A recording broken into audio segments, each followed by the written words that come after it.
Praise the Lord, God's morning again. एक और सुबह जो प्रभु ने दी है, दिल की गहराई से धन्यवाद के साथ आगे बढ़िए। ये है विजनरी रेडियो टीवी का एक खास प्रोग्राम जिसका नाम है 10 minute with the Lord, 10 minute प्रभु के साथ। लेकिन ये 10 मिनट तब मजेदार होंगे जब हम पूरे मन से बैठेंगे। आइए प्रभु हमारी सहायता करे। प्रभु बुद्धि दे, ज्ञान दे, तेरी महिमा सदैव हो। तेरे वचन को समझने के लिए पवित्र आत्मा के वरदान दे। यीशु के नाम से प्रार्थना में मांगते हैं, आमीन। किसी ने मुझसे कहा था कि आपकी प्रार्थना कभी कभी बहुत छोटी क्यों होती है। मैंने कहा लंबी प्रार्थना करके भी मैं वही बात बोलूं तो उस बात का अर्थ क्या है। लंबी प्रार्थना करने के लिए प्रभु का वचन कहता है मेरी कोठरी काफ़ी है। मैं कैमरे के सामने लंबी प्रार्थना करके आपका और अपना समय जो है, उस समय को जो है मैं सही रीति से इस्तेमाल करना चाहता हूँ। मैं नहीं कह रहा हूँ बर्बाद हो रहा है। I mean to say that is quite important to create and take उस समय का सही उपयोग होना चाहिए। आइए ध्यान दें, हम जो बोलते हैं ना उन शब्दों का अर्थ महसूस करते हो, सिर्फ बकबक करने वाले ना हो, ज़्यादा बोलने वाले ना हो। जैसा कि प्रभु का वचन कहता है, एक एक शब्द का मतलब आपको पता हो, उसे एहसास कर रहे हो आप क्या बोल रहे हो। मेरी प्रार्थना ऐसी है। आइए पहले अध्याय के पहले वचन से। जिन दिनों में न्यायी लोग न्याय करते थे उन दिनों में देश में अकाल पड़ा। तब यहूदा के बैतलहम का एक पुरुष अपनी स्त्री और दोनों पुत्रों को संग लेकर मोआब के देश में परदेसी होकर रहने के लिए चला गया। मतलब ये व्यक्ति इज़राइल में मोआबी से शादी नहीं कर रहा है, मोआब देश में चला गया है और अब ये वहां सब कुछ नया सेटल करना चाहता है। Kind of new experiment, finding out the new. वैसे इजराइलियों में से ऐसे लोग ज़्यादा थे नहीं जो अलग देशों में जाते हों, जो अलग काम करते हो, पर ऑफकोर्स थे। Because of the globalization was started at that time, है ना। परिस्थितियाँ और चीज़ें बदल गई थी। ट्रेड जो होता था, बिजनेस जो होता था एक दूसरे देशों के बीच में, कबीलाओं के बीच में, लोगों के बीच में, क्योंकि सब अपने अपने झुंड में अपने अपने उसमें रहते थे। पर ये व्यक्ति खुले विचारों का था जो अपनी बाउंड्रीज तोड़ना जानता था। I am not saying that कि वहाँ बाउंड्रीज बंधी हुई थी या कुछ थी, मतलब बाउंड्रीज का मतलब वो अपनी जगह को छोड़ना जानता था। लेकिन अगर आप ऐसा करते हैं तो उसके पीछे कुछ चुनौतियाँ हैं और कुछ ऐसी बातें जिनमें आप समझौता नहीं करें तो अच्छा होगा। ज़्यादातर ऐसा काम करने वाले सेकुलर माइंड के लोग होते हैं। अगर मैं बात करूं आपकी और मेरी, एक शब्द इंग्लिश में आता है that is called Orthodox. I am not talking about the Orthodox Christian, I am talking about the Orthodox behaviour और ऑर्थोडॉक्स फेथ। हमारा जो विश्वास है वो ऑर्थोडॉक्सी होना ही चाहिए। ऑर्थोडॉक्सी का मतलब है कट्टर। यदि मैं मसीह यीशु पे विश्वास करता हूं तो सिर्फ मैं यीशु पे विश्वास करता हूं और चाहे जो हो जाए मेरा विश्वास अटल है, चाहे जो हो जाए। जितने लोगों में ये विश्वास नहीं है वो अपने विश्वास से, चीज़ों से कहीं ना कहीं भटक जाते हैं और वो कॉम्प्रोमाइज़ करने लगते हैं। इस व्यक्ति के जीवन में भी कुछ कॉम्प्रोमाइज़ नज़र आ रहा है, क्योंकि यह परमेश्वर की आज्ञा में से था कि तू ऐसे लोगों के साथ रिश्ते मत रखना, पर उसने मोआबी के साथ शादी की है। लेकिन परमेश्वर का वचन ये भी कहता है परमेश्वर बुराई में से भी भलाई उत्पन्न करने वाला परमेश्वर है। जब ये इज़राइल से चला गया तो क्या परमेश्वर की नज़रों से दूर हो गया? नो। क्या हुआ था आगे पढ़ते हैं।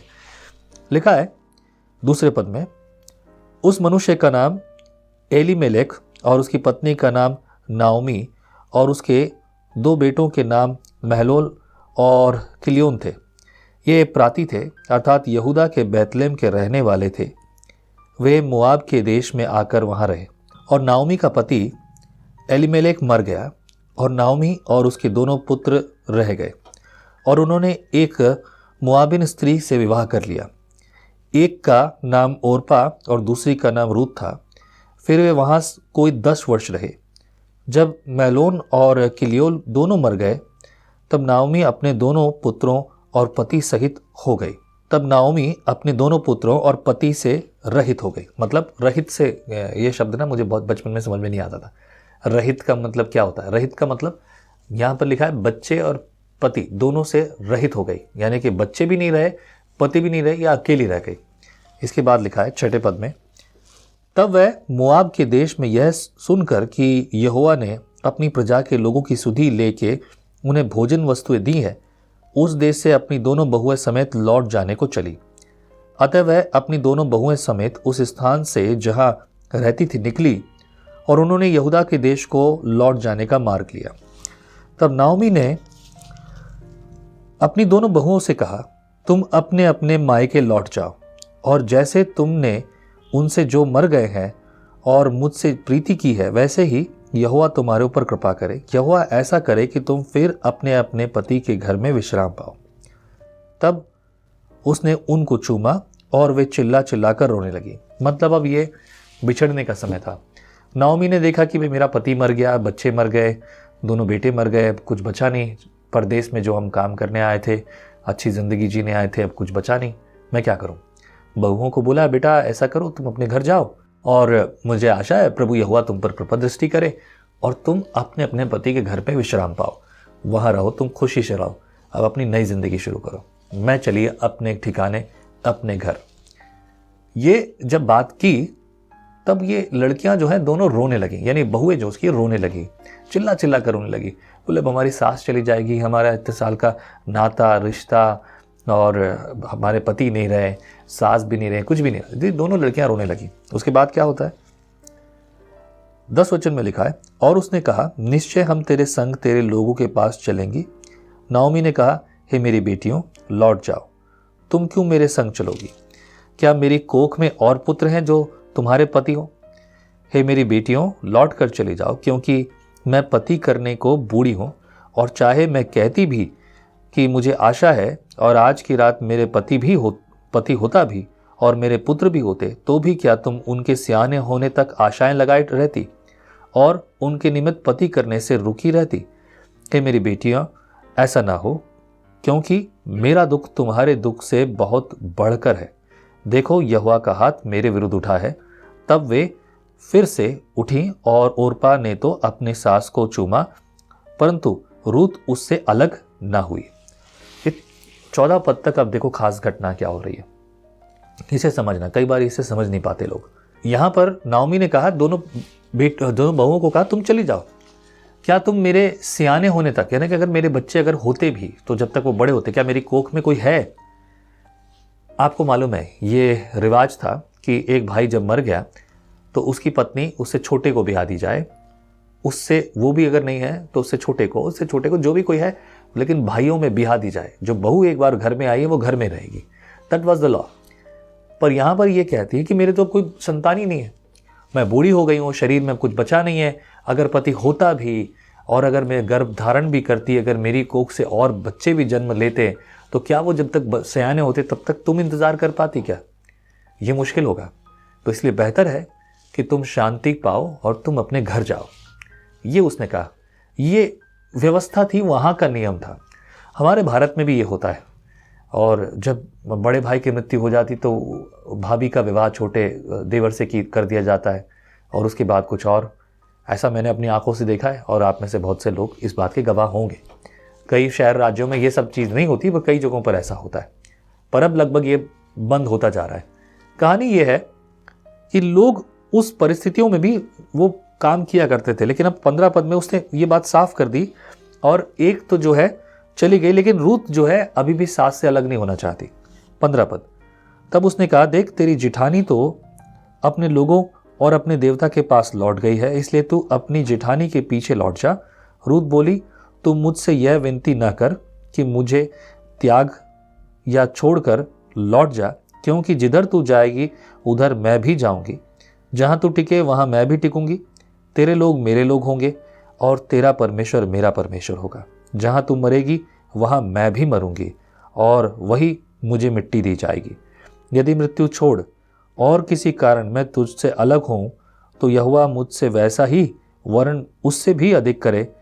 जब उसने यह देखा कि वह मेरे संग चलने को स्थिर है, तब उसने उससे कुछ और न कहा, कुछ न कहा। अगर आपने नोटिस किया हो तो नाओमी एक लाइन बोल रही है, यहोवा का हाथ मेरे विरुद्ध उठा है। अब जब दुख आता है तो हम अक्सर यही कहते हैं कि यहोवा ने मुझे दुख दिया है, या मेरी सुरक्षा नहीं की, परमेश्वर तू कहाँ था, क्या करता है, कैसे करेगा, सुनेगा नहीं सुनेगा, क्या ये वो फलाना ढिमका, बहुत सारे शब्दों को और परमेश्वर के विरुद्ध सवाल करना या फिर और बातों को कहना, कभी कभी कोसना, ये शुरू कर देता है इंसान, ये स्वभाव में आता है। पर एक नोटिस करने वाली बात है, पर क्या वाकई में परमेश्वर ने ये काम किया है कि परमेश्वर ने उसके पति को और उसके बेटों को मार डाला? Maybe, who knows it. Without प्रभु के अलावा और कोई नहीं जानता। प्रभु जानता है हम ये नहीं कह सकते, हमारी परिस्थितियों में हम हर बात के लिए परमेश्वर को दोषी नहीं ठहरा सकते। उसके कुछ कारण हो सकते। क्या कारण हो सकता है, ये तो समय और प्रभु के साथ संगति करने पर पता चलेगा कि प्रभु क्या चाहता था और ये क्यों हुआ। बहरहाल क्यों हुआ ये जानना जरूरी नहीं है, जरूरी यह है कि अब क्या होगा, कैसे होगा। 19 पद में लिखा है, अतः वे दोनों चल निकली और बैतलहम पहुंची। उनके बैतलहम में पहुंचने पर सारे नगर में उनके कारण हलचल मच गई और स्त्रियों कहने लगी, क्या यह नाओमी है? उसने उनसे कहा, मुझे नाओमी ना कहो, मुझे मारा कहो। ये नाओमी जो शब्द जो है, नाओमी शब्द का मतलब होता है मनोहर। नाओमी मतलब खुश करने वाला, खुश, जो मन को हरने वाला है, जो खुश देने वाला है। लेकिन उसके बाद उसने कहा, मुझे नाओमी मत कहो, मुझे मारा कहो। मारा का मतलब हो गया दुखियारी। क्यों? क्योंकि दुखों का पहाड़ टूट पड़ा है। अक्सर ऐसे लोगों को कहते सुना होगा ना आपने। ठीक वैसे ही उसने भी ये कहा।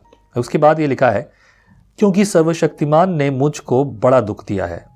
बड़ा दुख यानी कि उसके जो कुछ उसके साथ हुआ था, यानी मुझसे कठोर व्यवहार किया गया है, मेरे लिए बहुत मुश्किल के काम रहे हैं, मुश्किल परिस्थितियां रही हैं, मेरा पति चला गया है, मेरे बेटे चले गए हैं, क्या बचा है मेरे पास? इसलिए जबकि यहोवा ही ने मेरे विरुद्ध साक्षी दी और सर्वशक्तिमान ने मुझे दुख दिया है, फिर तुम मुझे क्यों नाओमी कहते हो, यानी मनोहर क्यों कहते हो? इस प्रकार नाओमी अपनी मोआबिन बहू रूत के साथ लौटी, जो मोआब देश से आई थी। वे जौ काटने के समय के आरंभ में बैतलहम पहुंची। यानी कि वो समय काल क्या था? जौ काटने का समय, यानी जौ की जो फसल थी वो पक चुकी थी और वो कटने को तैयार थी, उस समय वो पहुंची। इसकी आगे की कहानी मजेदार है, जो प्रभु की ओर से हमें सीखने को मिले। आमीन।